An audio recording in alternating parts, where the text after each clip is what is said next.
Hello everybody and welcome to 2021. I'm basically talking to myself right now, but if you're new to this channel, please give us a thumbs up and subscribe so I can pay my ex-wife her alimony payments. Hillbilly. That's it. Go comatose for me, baby. You shut your mouth when you're talking to me. She's still withholding my dog and my kids. Anyway, this is the start of my monthly film review. Some months it'll be stuff on Netflix, other times it'll be on Amazon Prime, or Apple TV Plus, or Disney Plus, or Hulu, TV, Crunchyroll, HBO, Sundance Now, ESPN. If I watch something really great, then I might just do a little standalone review. But each month you'll get a regular upload of 3 films that I've watched in the month. This month on Netflix, I looked at Everybody's Everything, Babylon, and Into the Spider-Verse. I hope you enjoy my opinions, and if you don't, then, I don't know, go watch corgi racing or something. Actually, you know what? Don't watch this video. Go watch corgi racing instead.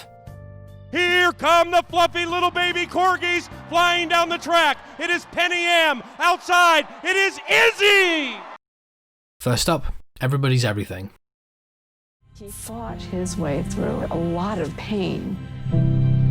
It's my time, baby, and I gotta go now. I ain't lying, babe, they want me for them shows now. Why you crying, babe, why you crying? I feel like I never died. I feel like I'm still alive.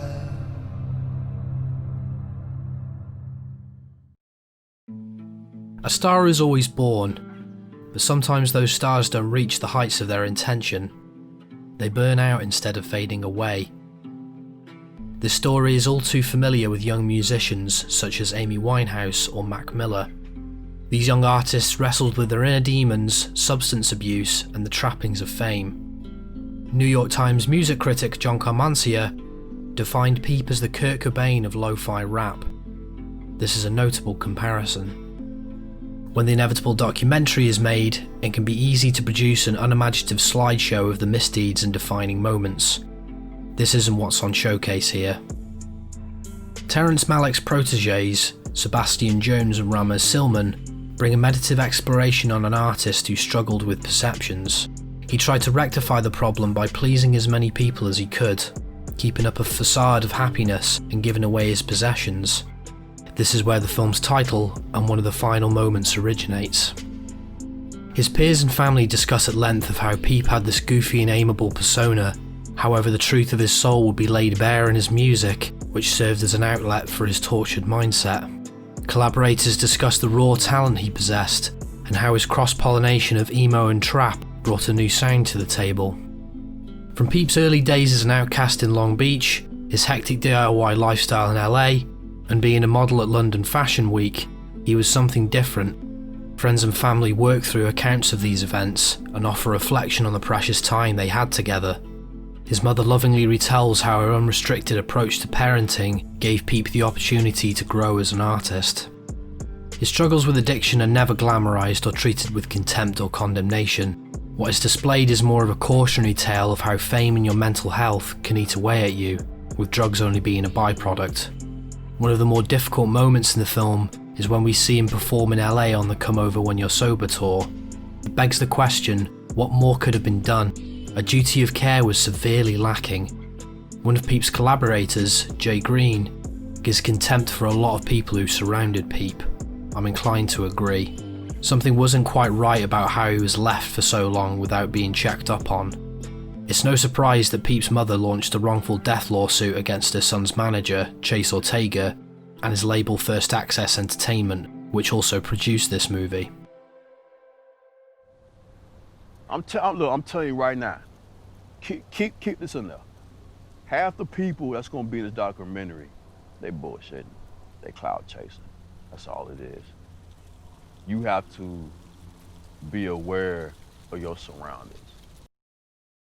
In regards to the presentation, Terrence Malick's ethereal instinct is noticeable in the music cues and editing. VHS footage, iPhone shots and Instagram posts all blend together perfectly. Nothing ever feels forced or sensationalised. Sebastian Jones has been known to incorporate narrative elements into his style of documentation. It's used to great effect here. The rise and fall structure is difficult to diverge from, however throughout the film we get this narration from Peep's grandfather. His ruminations on adulthood, humanity, and the responsibility of being a man give the film a sobering poignancy. It elevates this documentary into being something more transcendent and introspective. The give and take of the record industry is a problem that we seldom discuss. Young musicians face pressure and scrutiny that the average person doesn't have to deal with, yet we easily dismiss it. This is due to the surface level view of wealth and materialism. At one point one of Peep's friends says, "I don't think anybody realised what was happening whilst it was happening. Maybe we should all be doing more, so tragedies like this don't go unchecked."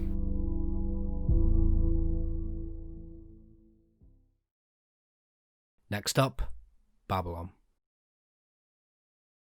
I redeemer, Rastafari shall lead I and I to the promised land.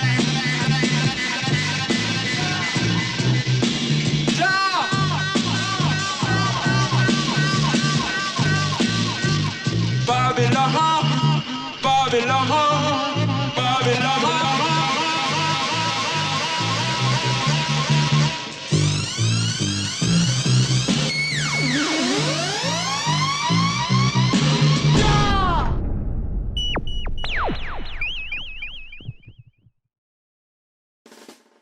Just recently, I've been watching the phenomenal mini-series Small Axe by Steve McQueen. The biggest takeaway from the second episode, Lovers Rock, was my feeling that more stories like this need to be told. Labour MP David Lammy echoed this feeling. He tweeted, "So rare to see such mainstream black experiences represented on British television, long time coming." Coincidentally, watching this and Babylon felt like a fantastic double bill. Even though they're set within the same time period, Lovers Rock is tender in its approach and depicts bigotry within its peripherals, whereas Babylon confronts the racism of Thatcher's Britain with an uncompromising edge. Originally deemed too controversial for the US, Babylon follows the fraught life of South Londoner Blue. He moonlights as one of the essential pieces of a reggae sound system called Idle Lion. 80 South London is on the precipice of the Brixton riots, so at every opportunity, the powers that be try to suffocate Blue's way of living. From his bigoted manager and the corrupt police, the city tries to grind him down and churn him out. But this film is a response and a call to arms, not a wallowing pity party that begs you to feel sorry for the protagonist. The sound of Jamaican music pulses and pounds throughout the runtime.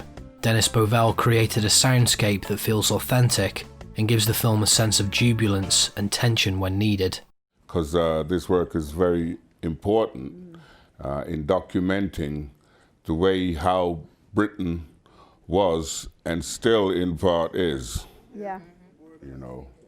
Yeah. So I'm very glad that Mr. Karote Yes. decided to make it happen. Yeah, big up. One moment of pure bliss is when Idle Lion are in their lockup. A new cut is brought for them to perform and listen to. The music takes them to another place, and for a moment, they all feel connected and cut off from the outside world. They are confined, but free.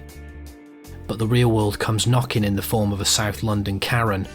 She explodes into a racist diatribe, which causes the film's otherwise comic relief to lash out and respond to her bile.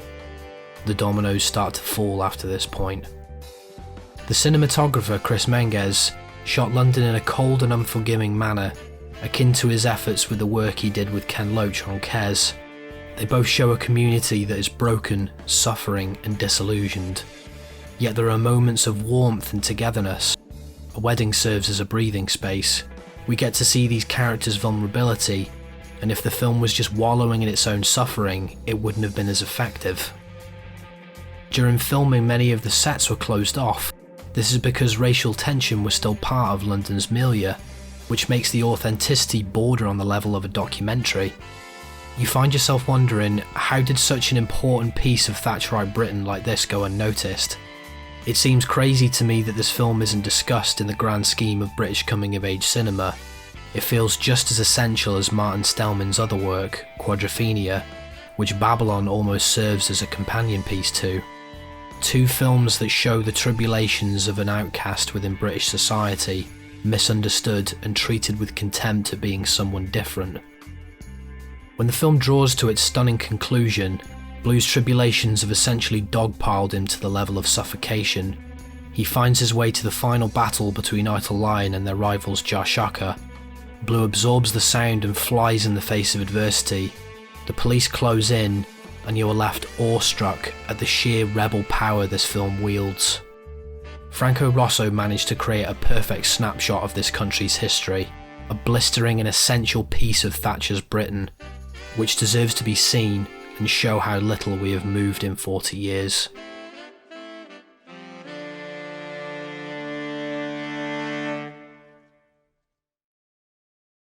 Finally, Into the Spider-Verse.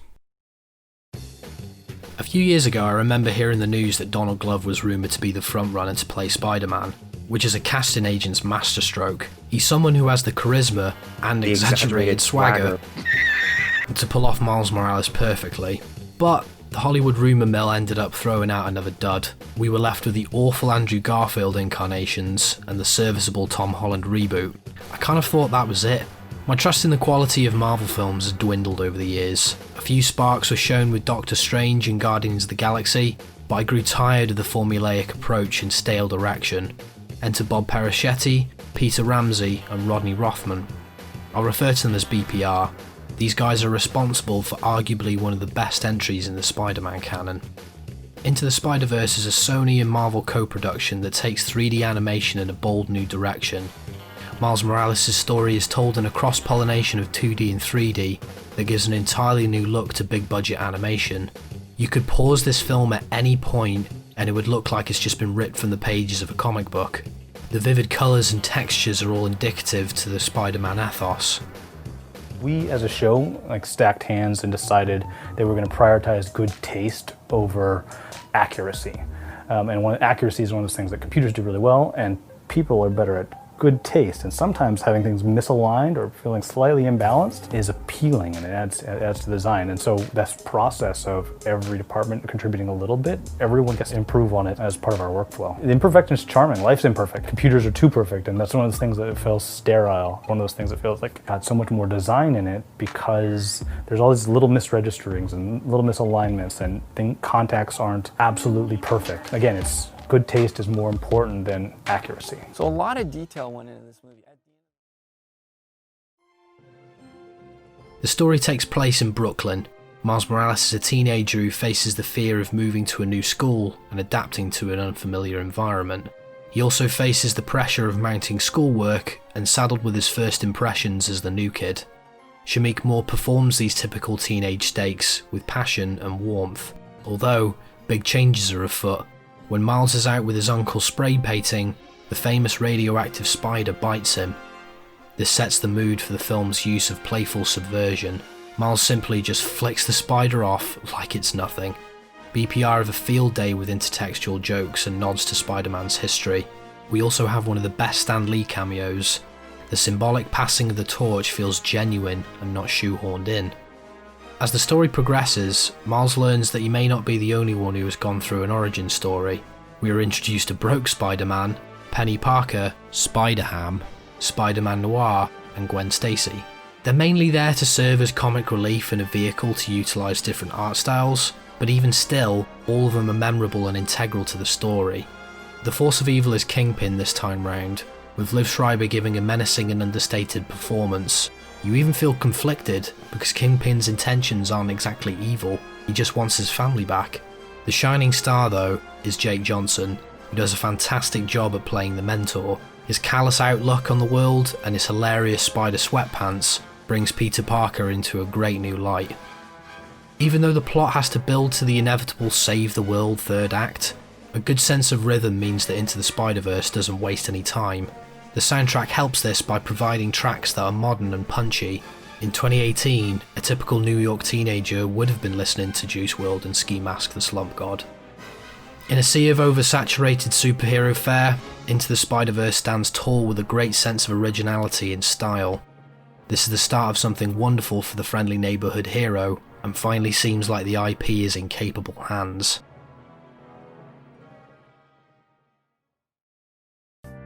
So guys, thank you for watching my video. Don't forget to subscribe. I've got some great ideas to come. My next video is going to be on The Shivering Truth, which is one of my favourite shows. I hope you enjoyed the video, and I'll see you in the next one, sluggers.